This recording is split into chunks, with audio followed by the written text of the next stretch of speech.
welcome back to my channel. If you are new to my channel, I am Zodiac, and if you are a returning subscriber, welcome back. So as you all can see by the title and thumbnail today, I'm back with part 2 to my last story time. So if you did not go and see my last story time, I advise you go and watch that one before you watch this one. But of course, before we even get into the story time, just go ahead, go to Instagram right now and follow me at Zodiac.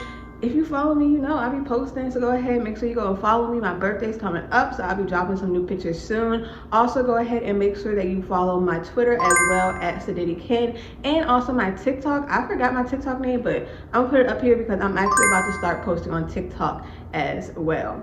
So just a little quick recap. I'm not gonna go into it like the whole story time because if you need all the details, go watch that video. But quick little recap. Basically, I bought a first car. I really don't think I made the right decision with my first car. I should have did more research or whatever else, but that's neither here nor there. After I bought my first car, we were good for a while. I got an oil change. I had a coolant leak, and basically the mechanic just started acting weird. He did cocaine in front of me and everything else. In the last part of the last story time, I basically explained to y'all that one of my friends had took me to go pick my car up after he said it was fixed. So basically I drove up there, and before I left with my car, I drove around a few times. So when I drove around a few times, my car had started smoking again, and I'm like, bro, like, you told me my car is fixed, why is it still smoking?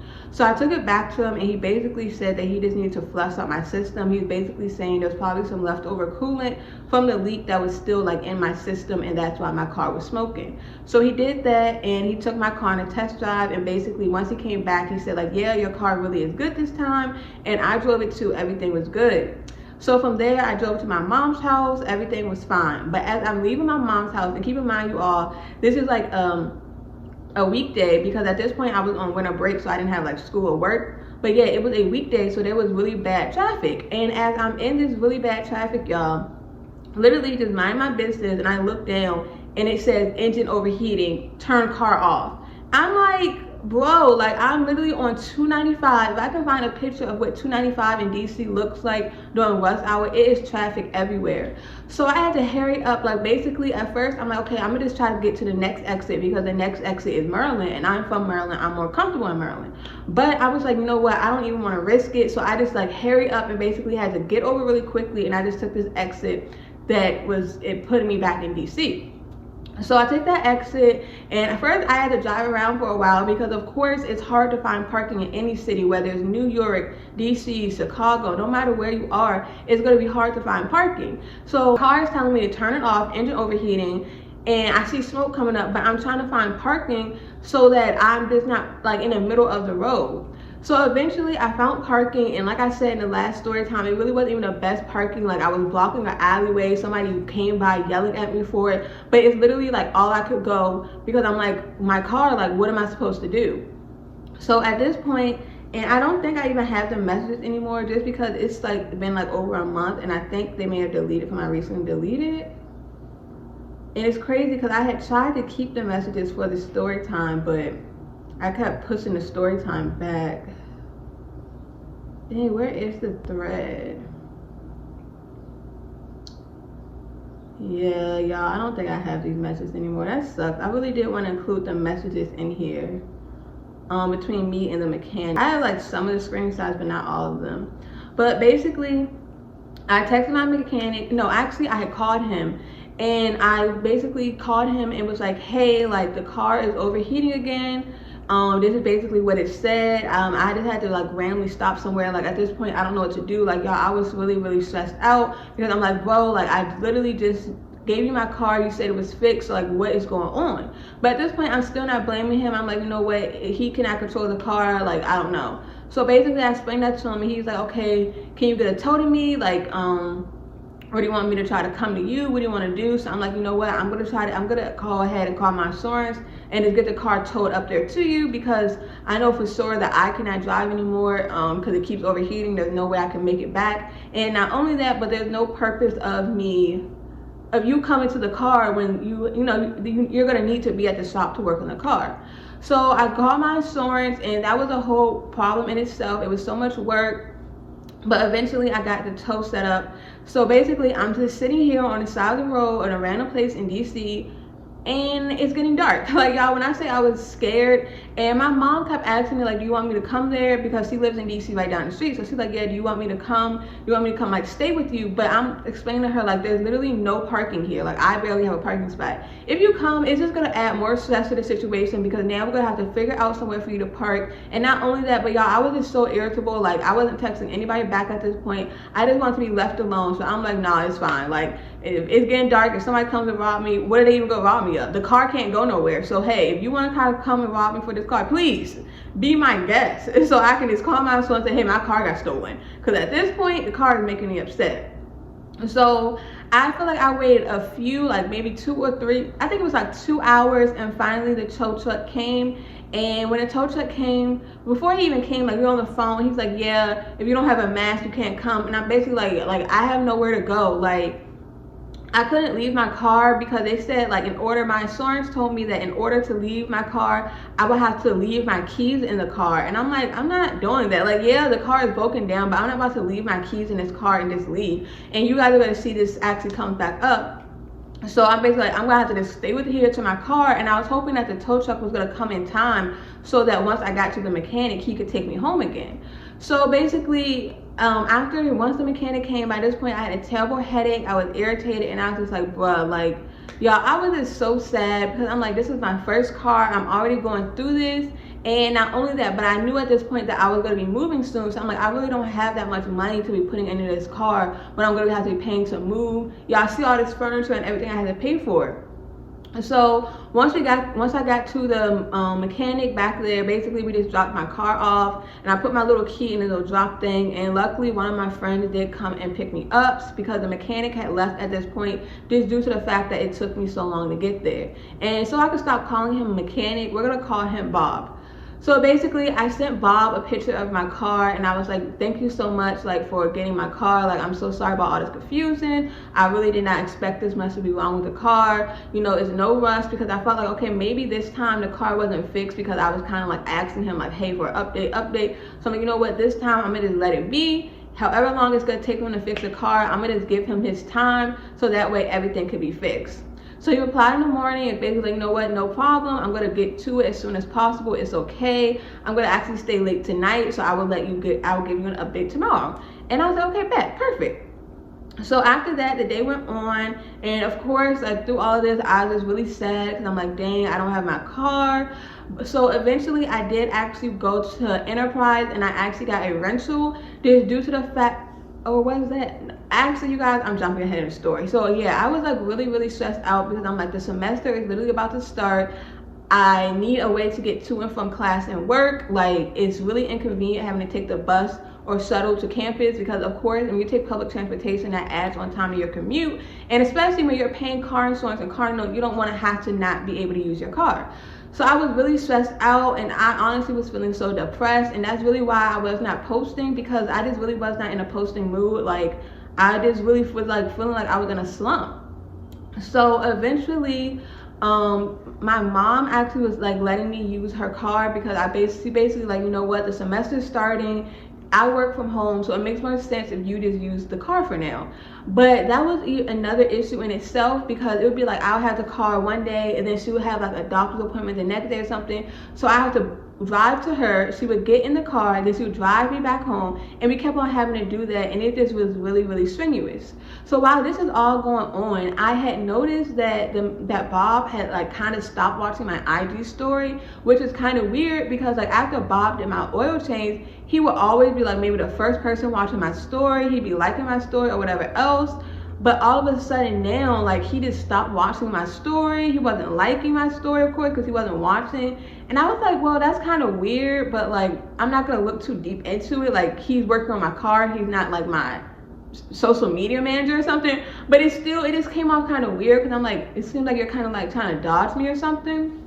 So time went on, and he was not giving me any updates. I'm like, you know what, I'm not gonna press him. Like, I'm just gonna trust that he's gonna fix my car. And this is something that's really hard for me, because I am very independent. So basically about a week went past, and I'm like, okay, you know what, at this point I need an update. I sent him a screenshot. I said, waiting for a tow now. And I said, tow truck is an hour away from me. I know you can't fix it today, but will you still be there?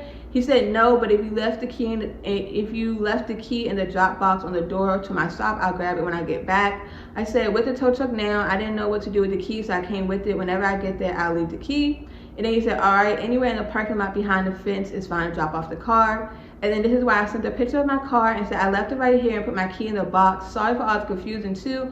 I didn't expect this much to be wrong with it. And I don't really know why I'm apologizing, because it's not like I did this. But anyways, I didn't expect this much to be wrong with it. It's no rush at this point, whenever you can figure out what's wrong. And at this point, this was a Wednesday. So then he replied in the morning, like I said, no problem. I'm gonna take a look at it, and the first thing in the morning, and I'm gonna do my best to get it back rolling as fast as I can. I can stay late at the shop tomorrow night for sure, so I'll keep you updated. And I said, okay, thank you. So by this point, this was Thursday. So I had dropped my car off back to him that Wednesday. So that following Monday, actually, that's when I texted him for the first update, because I'm like, okay, at this point you had Thursday and Friday just to like at least assess it. So this now just give me an update, let me know like how much it may cost or anything else. Of course, like I said, he didn't charge me the first time, but at this point I expected him to charge me, just because it's a lot of back and forth, a lot of confusion. I don't expect anybody to be doing anything for free for me. And not only that, but I knew there's probably gonna be a lot wrong with it at this point. So I'm like, you know what, whatever it is, the price is, just let me know and I'll pay. So that Monday, I texted him and said, good morning, do you have any update, because I go back to classes on Wednesday? And then he texted me and said, good morning, all right, I'm going to stay late today and do my best to get it knocked out. And I said, thank you, I appreciate it. And also, this was also like, this Monday I texted him was after Future's concert on Sunday.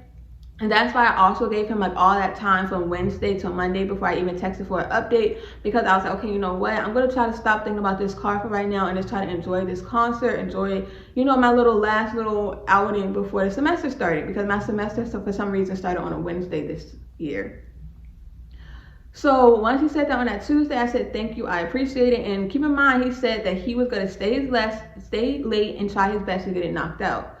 So that Wednesday, I said, hey, do you have a solid update, please? I really need my car back, and it's kind of been a week and you haven't really told me anything. Like, do you know when I can expect to be done, or if it'll be ready before the week is over? Are you unable to fix it? I need to know something so I can figure out what I'm supposed to do, because like I told you all, my mom was letting me use her car, but it was really inconveniencing the both of us. I could tell she was getting annoyed, but she was just trying to do it to, you know, help me out as a mom. But yeah, and like I also said, like I'm not really comfortable asking people for things just because of my childhood. So I honestly felt like uncomfortable most of the time when I was driving her car or whatever else. Like it just feels good to have your own things basically. So at this point, I just really wanted to update. And I also was coming to at this point like, okay, you know what? The main reason I was even keeping my car with him was just because I knew I would either get like a discount or something on the service. But I was reaching a point where I was like, this discount isn't worth it, because like I'm paying for all this other stuff. I knew I was gonna be moving soon, like I keep saying, and all that. So I'm like, I might as well just pay out of pocket, whatever it is, so I can get my car fixed, because I'm paying for this rental now. I'm using my mom's car. Like it's just way too much back and forth. You all, and you're gonna see in this thing, he literally never replied to that message. Like I literally, at this point, it literally had been a whole week. So I don't feel like I'm crazy for asking for an update after a week. Like literally, I just want to know like what is going on with my car. Like this is literally my car. So after that, basically, I'm like, okay, obviously I'm gonna have to go up there, because like you're not watching my Instagram story anymore, so you're kind of dodging me. You're not texting back. Like what more am I supposed to do? So he saw the text, you know what I mean? So I'm not about to chase you like, I'm not going to chase you through text messages. I'm going to pull up. I know where you work. I know your work hours. So I'm going to pull up and say what's going on in my car. So that Friday, on Fridays, I do not have any classes. And at this point, my job had not started back yet at school. So I was like, okay, this Friday, I'm going to go pull up to him and say, hey, like, you're not texting me back. You're not doing anything. Like, what's going on with my car? So I pull up there that Friday, and keep in mind, you all, like I said, this shop is at least 30 minutes away. So I'm going all on my way. I pull up there and I notice like at the mechanic shop, his garages are closed. And I'm like, bro, you cannot be serious. Like, what is going on? So basically, I asked somebody and they're like, oh yeah, he's not here. He's out for training. And I'm like, bro, that's why like my car is delayed, because you're at training. But the thing is, that's fine. All you have to do is text me back and say, hey, I haven't fixed the car yet, but I'm at training. So I was like, oh, okay. So I called my mom and I'm so upset, and I'm like, basically like, oh my gosh, I came all the way up here, wasted my time, wasted my gas. He's not even here. Like, what am I supposed to do? And so basically the person did tell me he was going to be back that Monday. So I was like, okay, you know what? That's Monday. I'm going to come back here. And also on Monday, I do have classes. But at this point, I was like, you know what? I would just rather miss one class or did I go after class? I'm not sure if I even missed class or went after class. But I know at this point, my mind was like, okay, you know what? I got to get my car figured out first. I can catch back up in the semester.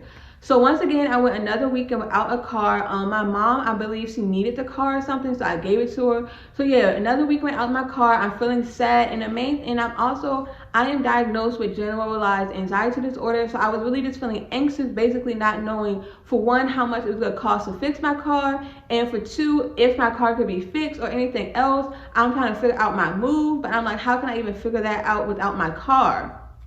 So once that happened, and keep in mind, you all, I moved in this apartment in the beginning of February. I basically signed my lease on the last day of January, and all of this is happening around January 25th. And that's why, like, I know it seems like I've been so inconsistent this year, but like, I really have been going through things back to back. Like, literally, while I was still trying to get this car situated, I was moving at the same time, and the semester started at the same time.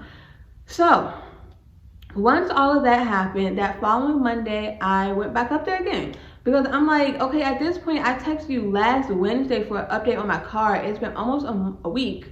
You haven't texted back. Like, that's kind of strange. Like, regardless of if I'm a paying customer or not, a discount customer, I still deserve an update on my car. And then I just found it even more weird that he was not watching he was dodging me, like my Instagram stories or whatever else. I was just like, what? And I also forgot to include that Friday when I went up there, I actually had called him while I was there too. Before somebody told me, like, oh, he's at training, because I'm like, maybe he stepped out for lunch. So I was calling him to say, hey, I'm here. Can I get an update on my car? Or can I just have my keys or whatever else, and I will take my car elsewhere? So at this point, you have a message from me, and you also do have a missed call, and you still haven't replied or said anything. Like, what is going on? So that Monday, I pull back up there again. At this point, I have my mom's car. I pull up there. I'm irritated. I'm so tired of having to drive out here. Like, I just want an update on my car. Yeah, especially because at this point, this Wednesday would have made it 2 weeks without my car. And there's no way you can make an excuse for it going on 2 weeks and you haven't given me an update as to anything going on with my car. The only thing he told me was, all right, I'm gonna stay late today and do my best to get it knocked out. Okay, so what happened? So basically, I pull back up there that Monday. Once again, his garages are closed, and I'm like, you cannot be serious. So then I drive around to the back, to the other side, because basically, like, the garages is like two sides, and one person, he has his own side where he works on, and then there's another mechanic who works on the other side. So I pull up and I see him standing right there, and there's other people around too. So I get out the car and I'm looking at him and I'm like, yeah, so can I get an update? And then he just randomly says, oh yeah, your car is ready. And I'm like, my car is ready? He's like, yeah, I fixed it. And I was like, oh, okay, well, why didn't you tell me? He's like, I did. I texted you. And I'm like, no, you didn't. I'm like, you did not text me. I have no text from me. He's like, yes, I did. Maybe you just didn't get it. That's one thing men would do. Men would love to be like, oh, I did text you. You just probably didn't get it. So you're telling me I get every single other text, I get every single other call, but randomly I didn't get yours? Like, I don't know why men love to use the excuse. Do I look like Boo Boo the Fool? I must have dumb ass bitch written on my forehead, because I knew that man did not text me. When he said this at this point, I kind of was like, yeah, my car is not fixed. Like, I knew deep down my car wasn't fixed, because if my car was fixed, you would have actually called me. Once I came up there, he was just like, yeah, bitch, take your keys, basically. So he gave me my keys, and I'm like, okay. Then I'm like, dang, I wish you would have told me my car is fixed, because once I came up here, I drove my mom's car up here by myself. So I can't really, I can't get my car, because I can't leave my mom's car back, and obviously I can't drive two cars at once. So I called my mom and I'm like, yeah, mom, he said the car is fixed. So I'm all the way out of Annapolis. I wish he would have told me, but I have to drive to you, and then we're gonna have to drive back here. And once again, I'm feeling bad, and I'm apologizing to her, like, hey, I'm sorry. I know it's like the middle of the day, it's your work day. And she's like, no, like, it's fine, it's okay, it's not your fault, don't worry about it, everything's fine, like, just come get me and I will take you. So I went to my mom's house, which was from all the way from Annapolis to DC. I went to my mom's house to go and pick her up so we could go and get my car. So go and pick her up, and at this point I had a headache once again, just because this was all stressing me out. Not only that, but I don't even think I ate yet this day, so I really just had a headache. So in the car, I basically was trying to take a nap, but I couldn't even sleep for real, just because I was feeling so anxious, because I knew deep down my car was not okay. So my mom takes me up there and she's like, yeah, do you want me to wait for you? And I was like, no, like, it's fine, because I knew even if the car wasn't okay, like, I just wanted to be alone. Like, through this whole month of January, I just kept feeling like I just want to be alone. I'm so stressed out and just honestly starting to feel depressed. So I'm like, no, it's fine. Like, he said the car is fixed. So once again, just trying to be trusting, because I'm trying to work on that. I'm like, yeah, he said the car is fixed, so it's fine. You used to be able to pull off. So I go to my car and I get in. And I haven't pushed the start, so I put my foot on the brake. I press the button, and what do I see? My check engine light is on. And the thing is, and I forgot to include this, when I first took my car to him, when I had the first coolant light, my check engine light was not on. Everything was fine. My check engine light did not come on until after he told me my car was fixed the first time, and then when my car overheated and I had to get a tow truck. That's when my check engine light came on. But before that, it wasn't on. So it's like, so what I believe happened is that at this point, from me driving more and more, because the car really was not fixed the first time he said it was, and he shouldn't have let me leave with it, it broke something else, and that's why my check engine light came on. So I go to the car and I see the check engine light is on, and I'm like, bro, like, can I catch a break? Like, really, can I catch a break? Like, at this point, you all, at the first coolant leak, took the car to him, he said it was fixed, the car started smoking, then he fixed it, boom. Then I went to my mom's house, overheated, took the car back to him. Then at that point, it's been like 2 weeks without my car. Finally get my car back, and the check engine light is on. Y'all, I was just like, this cannot be for real. Like, I was really just sitting there like, what did I do to deserve this? Like, am I getting bad karma for something? Like, y'all, I really was sitting there thinking, like, what did I do recently? Like, I swear I don't be doing anything. Like, what is going on? So at that point, I tried to call him, and as soon as I called him, he basically declined. Well, the call declined. I don't know if he declined it or if it was on Do Not Disturb.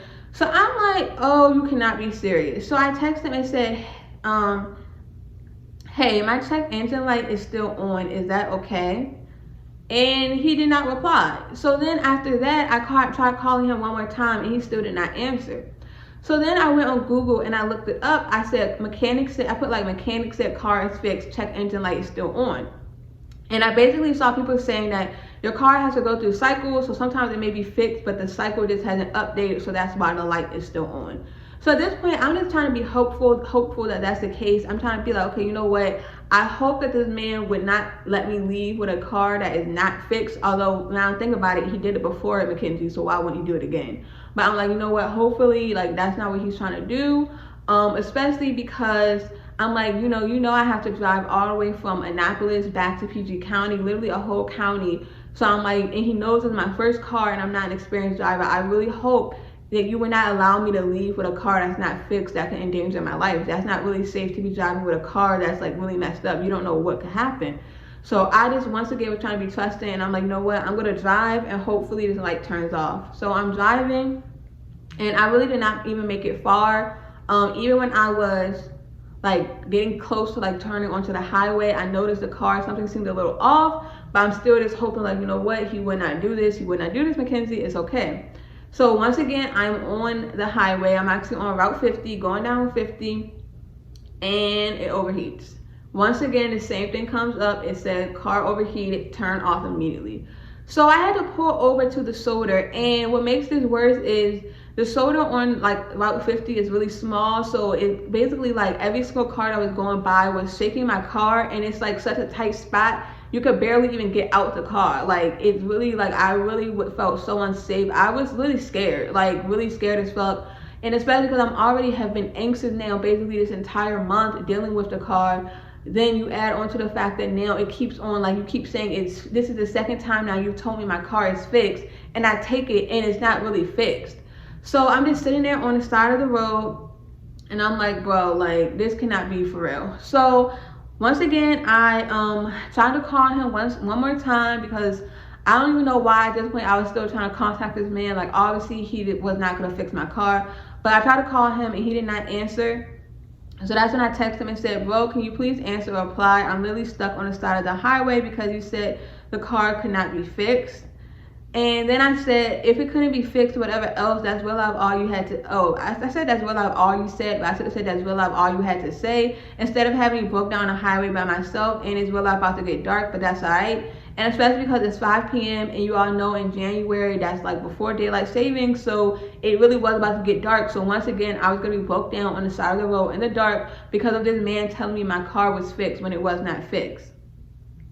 So at this point, he's not texting back, and I'm like, wow, like, I really cannot, like, I've never had somebody treat me so badly, like, and it's just like out of nowhere. Like, I really don't know what this was about. Like, if you could not fix a car, to say that. If you didn't want to pay to fix the car, all you had to do is say, hey, McKenzie, you know, it's more work than I realized. I'm gonna have to charge you. I would say, okay, cool, that's how much, like, just let me know.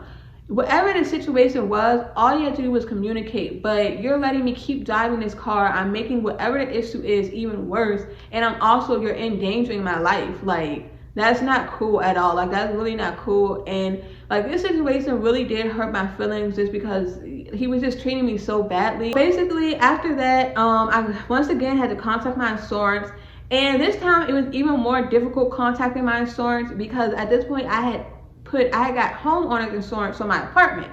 So when I'm calling my insurance, they're automatically pulling up that policy, because that's the policy that's under my number, rather than my mom's insurance policy, because I'm on her insurance and I just give her the money.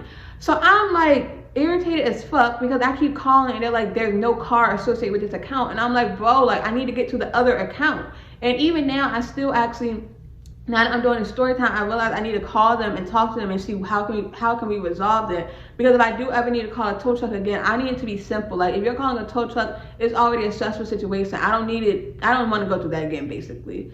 So after that, I had to get my mom, basically, her information so that I could call them a different way to get the tow truck. At this point, I'm realizing, like, yeah, I'm not gonna trust him with my car again. Like, I'll be a dumbass at this point if I take my car back there again. So I knew I got to take it to the other dealership, Chrysler dealership, that was actually closer to me, which also would be better, because this one is like close. Like, I could literally walk to it if I wanted to, basically. Like, you know what I mean? No, that would be a long walk. But it's a lot closer than basically me having to keep driving to Annapolis. So So at this point, I had to, you know, set up the tow thing for the insurance. And of course, it's saying like they're going to take like an hour or so to come. And I'm like, there's no way I'm about to stay here for an hour. Like, my car is literally shaking every single time someone drives past. It's rush hour, so these cars are not about to stop. Like, I cannot stay here for an hour. So I was like, okay, you know what? It may not be the best thing for the engine, but I'm going to have to do what I have to do. So I turned on the car and I'm like, okay, I just need to make it to the next exit. However, if I can make it to the next exit, I'm going to find somewhere like a shopping center, maybe somewhere well lit to park, right?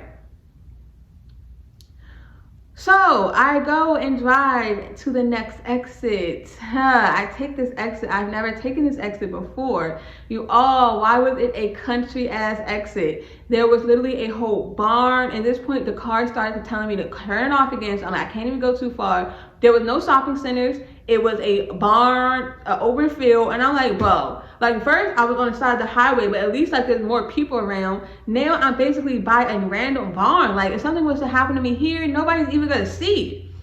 And so I put my car, I parked, and then like where I parked, there was actually a man in front of me like doing something with his cars too. And I'm like, bro, please don't let this man be crazy. Please don't let him be crazy. I can't keep driving my car. It keeps saying engine overheating, turn off. Like, I don't know, like, is the engine gonna blow up or something?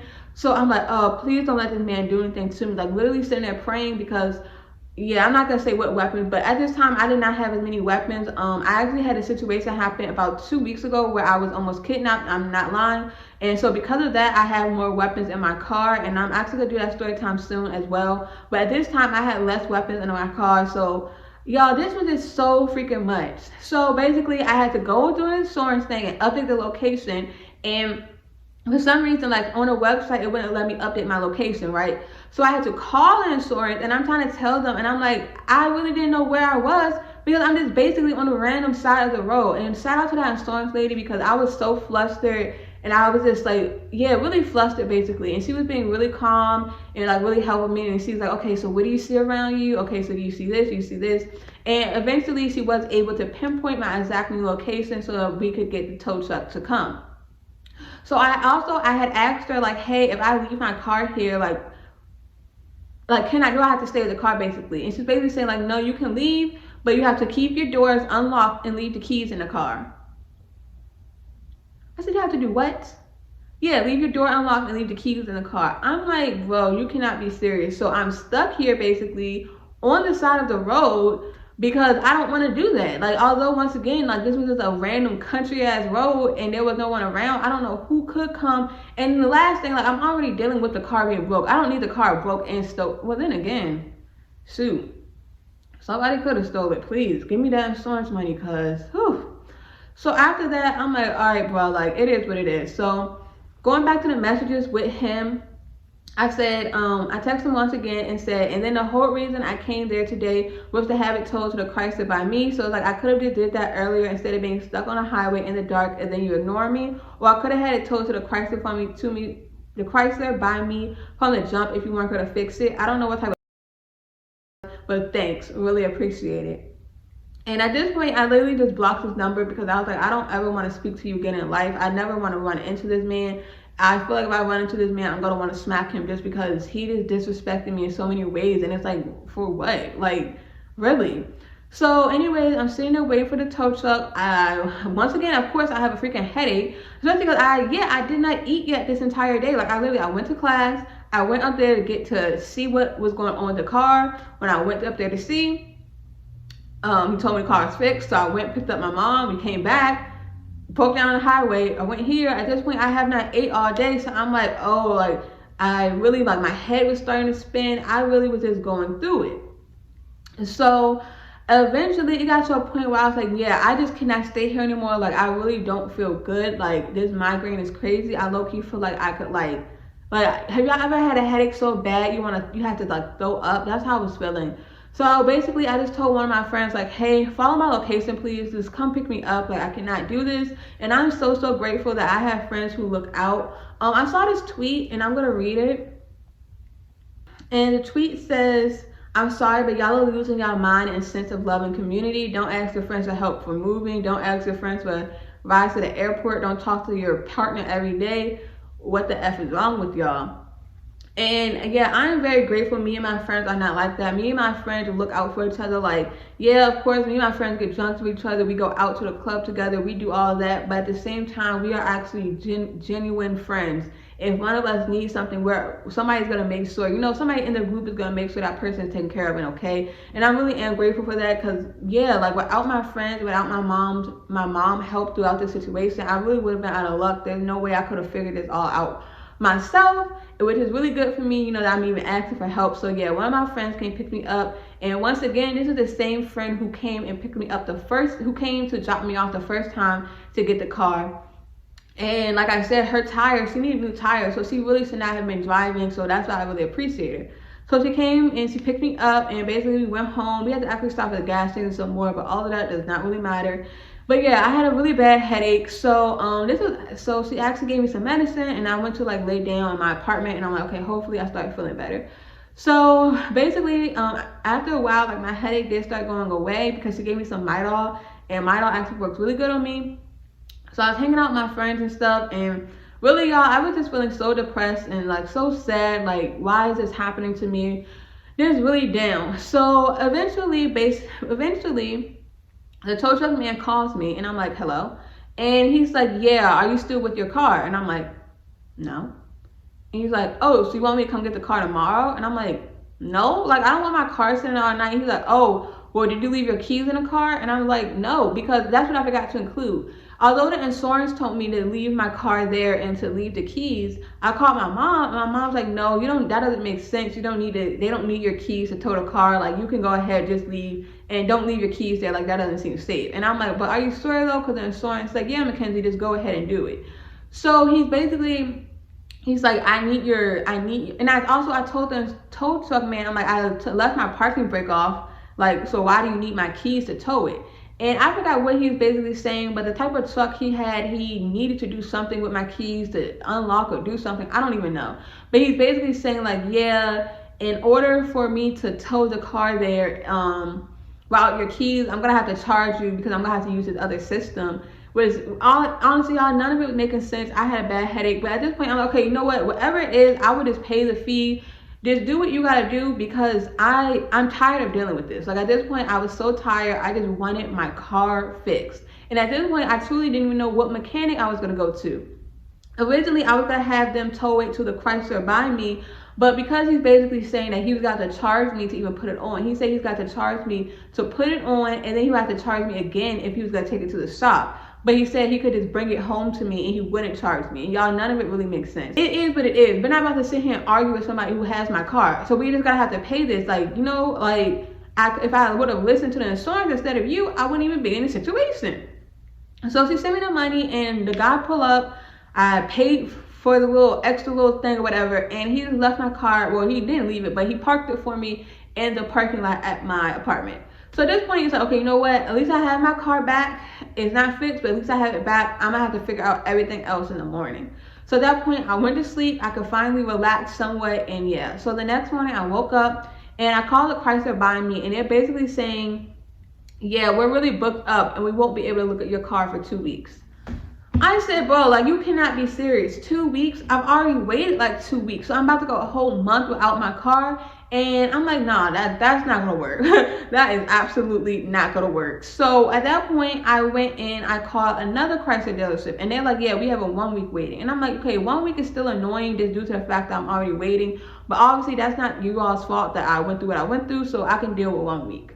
So once again, I had to contact my insurance. I am so glad that towing is free with my insurance. But I had to contact my insurance again and get them to tow my car to this other Chrysler dealership. And let me tell y'all, this tow man came, ooh baby, he was fine. He was fine. He was like my complexion. He had some long dress. Ooh, he looked so good. Y'all, I looked a mess because like with all this going on, I was not doing my hair, which is why I also was not recording. When I'm depressed like that, I don't feel like doing my hair, but like I don't want to get up here. Do y'all want me to do a story time in a bonnet? So yeah. So he came and towed my car. And basically, I called the Chrysler dealership. I told them, hey, I have a car coming up there. I told them what was wrong with it. And they're basically like, okay, bet, like, we will call you, we'll update you. So about a few days later, and I think this is when I eventually got my rental. So yeah, this is actually when I got my rental, just because this was going to be the weekend I was moving. So I got that rental because I'm like, yeah, I can't be going back and forth, giving somebody their car back and be moving at the same time. I need to go to stores and everything else. So I just got me a little rental from Enterprise. So, and luckily through my insurance, they like waived like the fee for like people who are under 25. Because as y'all know, I'm only 21. So, you know, with that fee, my rental would have been more. So eventually the mechanic called me and I was like, you know what, this is what I need. A mechanic calling me and updating me on my car. So he basically explained like, hey, we are a little back up, so I'm not gonna be able to look at your car until the following Wednesday, but I will keep you updated and everything else. And I was like, okay, thank you. And I also asked him like, hey, do you think it's bad? And he's basically explaining to me that he could not say just because he hasn't looked at the car yet, but normally with coolant leaks or whatever else, it is not normally something good. Actually that Friday, and this was the Friday that I had started to deep clean this apartment to move in, so he had actually called me. And I was actually on my way driving to this apartment from my other apartment. And as I'm driving, he calls me and he's basically like, hey, so we have an update on your car. You have this wrong. And I'm like, bro, keep in mind, I really could barely hear because I was driving. But I didn't want to like not answer the call because there was another time he had called. And then when I called back, it took him a while. And like I told y'all, I was so anxious with all that going on. I was like, let me not miss his call. So let me see what's going on with my car. So he's basically saying like, yeah, this is what's wrong with the car. And yeah. So he basically like, yeah, the total. So I'm like, so after he told me everything's wrong with it, I'm like, okay, it is what it is. And he's basically saying like, yeah, you don't have to get this fixed. But basically once we fix this other part, this is basically what normally happens is that this part will get messed up after. And I'm like, okay, well, I might as well just get it fixed because I cannot go through this anymore. So I'm like, okay, how much is the total going to be?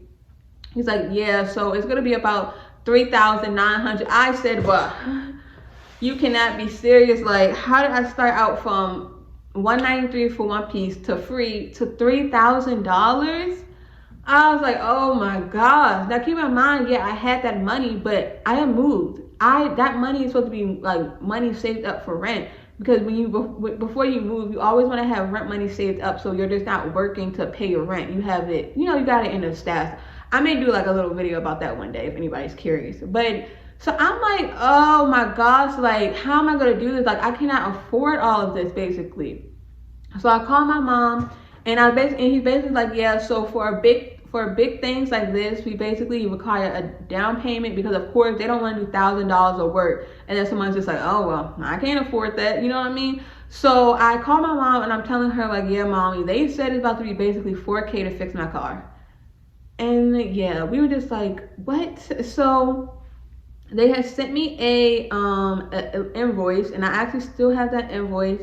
And I had to put a down payment of $1,500 for the car. Now, luckily, my mom looked out for this as well. My mom paid my down payment, and basically the rest is going to be on for me to figure out. So at this point, I start calling family members, because I'm like, listen, I got the money, but I'm about to move, and I need to keep my money basically. So let me see what I can get from everybody else. You know what I'm saying? It's tax season. Y'all got some tax money. Like, what can y'all do? So I called around, got some, different people like, hey, I can give you this much. I can give you this much.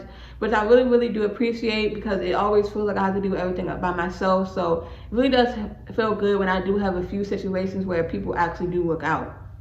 So after I did all that calling around, basically, I paid this deposit on the thing. Then I'm like, okay, you know what? At least I'll be able to get my car back really, really soon. So actually that was like on, let me see, that's February 2nd. What date was that?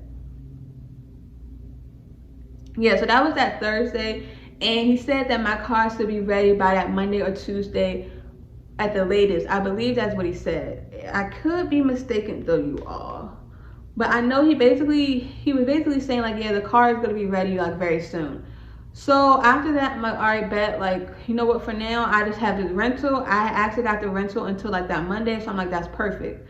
So actually, I believe like that next day, either that Friday or Saturday, he actually called me. Yeah, it was that Friday. He actually called me. He was like, yeah, your car is ready, like we fixed everything. And honestly, that kind of made me nervous, because I'm like, nah, like, are you sure, like, you really sure it's fixed? Because after everything, listen, ain't no rush at this point. Like, keep the car as long as you need it. But he's basically like, yeah, like everything's fixed, everything is fine. We fixed everything, we test drive it, and we believe that this car is good. So I'm like, okay, bet. And also, I didn't even tell you everything that was wrong. I had a coolant leak, I had a gas leak, I needed a new water pump, a new gasket for my engine, something about my cooling system. I wish I had the mechanic papers, but for some reason I have not been able to find it. I don't know if I accidentally threw it away, or if it's somewhere in my closet and I just can't find it. But basically it was a lot of things that needed to be fixed on the car. So he called me, he's like, yeah, everything's fixed, so you can come and get it. So that I'm like, all right, bet, I'm gonna take this rental back, and then I'm gonna get an Uber there the next day, that Saturday. And I'm like, yeah, luckily since I'm doing that means I'll actually get some money back for the rental, since I'm turning in quicker. So that's exactly what I did. I went and took my rental back, and I went there and got my car. Now, of course, when I even got my car back, I'm still nervous, just due to the fact that I had one mechanic already tell me my car is fixed, and I drive off and it's not fixed. So I was very, very nervous. I'm literally sitting there in the car praying like, God, please, like, please just let this car be okay. Like, I cannot go through this. I cannot keep going through this. And especially because it's like, this is supposed to be a time that I'm happy. I literally just signed the lease to my first apartment, and I'm starting my last semester of college, and I can't even be happy right now because of this car. So I'm just like, God, please, like, just let the car be okay. So basically, I drove and everything was fine, like nothing was wrong, and I'm like, okay, bet. So then, you all, a few days go by, and I'm noticing like, nah, this car low-key still smells like coolant. And I'm like, I don't know, like, I kept on like opening my hood, because I'm like, is it any leaking? Just basically looking at the coolant thing to see if anything's going down. But from what I saw, the coolant thing wasn't going down. But I'm like, why does it still smell like coolant? So I actually took my car back to the mechanic, and I basically explained that to him, like, hey, this car still smells like coolant. Like, can you please just double check to make sure there's no leaks? I don't want anything to be wrong, and especially if there is something wrong, I don't want it to progress. So if there is still another coolant leak or something, please find it now. And also, luckily, with this mechanic, with the Chrysler dealership, I actually have a 2-year warranty on everything that I got fixed. So basically, if anything does happen to this car again directly connected to these repairs, I will be able to get it fixed for free. So they basically looked at my car. About an hour later, they came back and they're like, no, like, everything's fine. We did flush out the system just to make sure. Most likely you're smelling coolant because there was such a bad coolant leak and like leaking in multiple places. So that's why, but there is no leaks. And I'm like, okay, bet. So I took my car, and ever since then, everything has been okay. I've been having no issues with my car. Thank you, God. I'm so happy that in the end I was able to get everything worked out. And then also when I went up there, so my mom paid the deposit of $1,500, and I'm about to go to my bank statement now to tell you all how much I had to pay. And although I did get money from other people, I probably got about $600 from everybody else, and everything else came directly out of my pocket. So let's see. In total, yeah, so after that $1,500 for my mom, the rest was $2,868. Oh my gosh, don't we love that? $2,868 plus my mom's $1,500. That means in total to fix my car, it was $4,368. Great. And that's why you don't buy a car with high mileage. So yeah, ever since then, everything has been fine. But yeah, this whole situation just really rubbed me the wrong way. There's just so much. For one, I should not have even bought this car in the first place with the high mileage. I also believe that there probably was already a crack in my radiator hose, or there was probably already a leak somewhere when I first bought this car. And then as I continued driving it, it got worse. And that's also... Yeah, I dropped my phone. But that's also why you should have a mechanic of your choice look at a car you buy before you buy it. Do not trust them, because of course if the car is good enough to drive, they're gonna sell it to you because they're trying to make the money. And then also the mechanic that he works with, like for my original warranty, which had already expired by the time this happened, the mechanic he worked with is like, I mean, the person who inspects this, the person who inspects the cars or where I got my car from is also a mechanic he works with. So it kind of benefits the mechanic if he sells a car and it's like something kind of wrong with it, because at this point the car is yours and you have to pay for it, versus if the people who sell the car fix it before selling it, if that makes sense. So yeah, and also this situation is just like really why you should watch how you treat people, because after this, like, it took a while before I was comfortable driving my car. Every time I would drive it, I would be looking down at my engine temperature to make sure my car was not overheating, which is really dangerous. Like, yeah, of course, when you're driving, you should look down and look at your speed. But like one day, I really caught myself like, damn, McKenzie, you're barely looking at the road because you're so nervous that your car's gonna overheat. You keep looking down. Not only that, but also I would like keep like opening my hood. Basically, every single time after I drove anywhere, I would look under my hood and make sure my coolant level was fine. And yeah, you should do checks like that on your car and make sure everything's okay. But you all, I really was just doing it about me being anxious. Not only that, but also every time after I drove my car, I would get out and literally stand in front of it and like sniff and make sure I'm not smelling any coolant. Like, you all, I really was anxious due to the fact that somebody lied to me twice telling me my car was fixed and it wasn't. So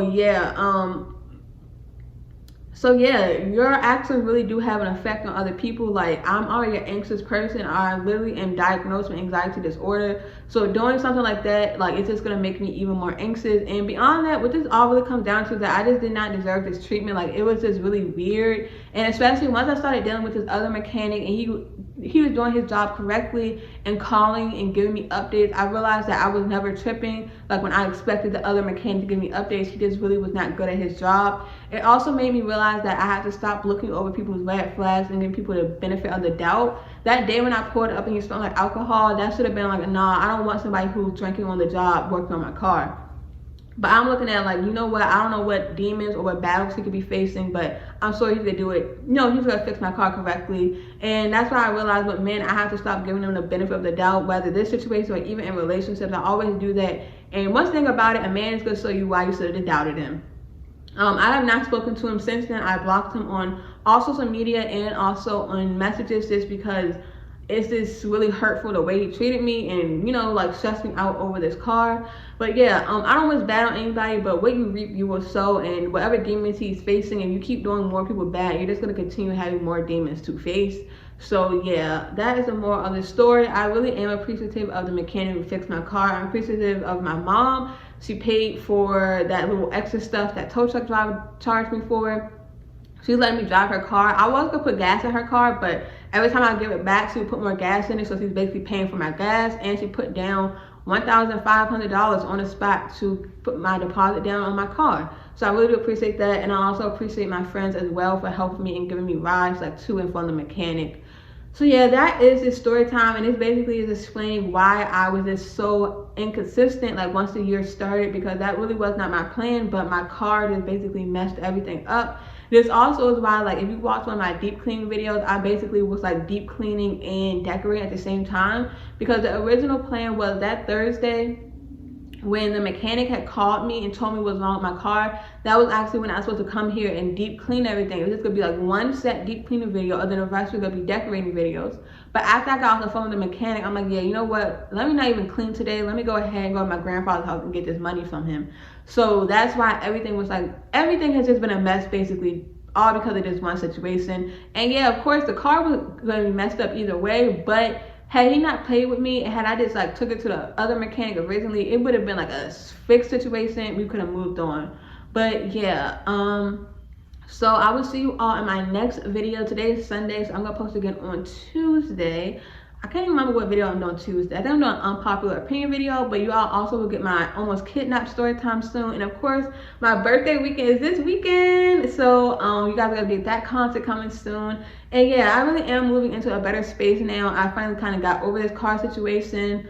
What else was stressing me out? It was a lot of things stressing me out, but I'm finally like getting back into a better space. So I'm about to be back consistent. I am sorry I wasn't consistent, but hey, if y'all can see by this story time, I was not consistent for good reason. Your girl has been going through it since this year started. But that's okay, because it's about to be my birthday, and it's also about to be the official new year for me, because it's the astrological new year and the start of Aries season. So yeah. Also, talking about Aries season, talking about my birthday, if you watched it this long, you probably really fuck with me. If you want to buy me a birthday gift, of course, nobody is required to. But if you want to buy me a birthday gift, I will have my Amazon wishlist down below. Most of it is just a little bit more apartment stuff that I need, like little like decorations and stuff, or whatever else is on there. So yeah, if you would like to buy me anything, I will appreciate it. My Amazon wishlist will be linked down below. My birthday is next Tuesday, the 28th, and I will see you guys soon. Okay, so I'm back because I forgot another thing I wanted to include was that like I told you all, originally my check engine light wasn't on. It was not on until my car overheated once again. And that's my other problem in this situation. I believe that some of those damages I paid for, or repairs I paid for on my car, was caused by it being driven after, you know, the original part. And that's the other problem I have with the situation, is that if my car really wasn't fixed, you shouldn't have let me drive off with it, because you definitely probably did cause more damage, but cost me more money. So it's like I'm paying the money from him being an irresponsible person. And I wish I had a way to prove like, hey, this wasn't broken until then, because if so, I would take this man to small claims court. But unfortunately, obviously, I don't have the proof of that, and maybe everything really was messed up and my check engine light just wasn't on at first. Who knows? He even could have messed up more stuff, because obviously he did not know what he was doing to fix my car. I believe that he could probably do basic fixes, but for everything I need to fix, I don't believe he knows he has the skill set to do so. So yeah, he really could have caused more damages to my car, and that's what makes me even more upset about the money I spent, because yeah, I spent that money and really he should give me some money or something. But you know what? It is okay. Like I said, what you reap will sow. What comes around goes around, and yeah. So with that being said, I just wanted to add in that little point, and now we're done with the story time.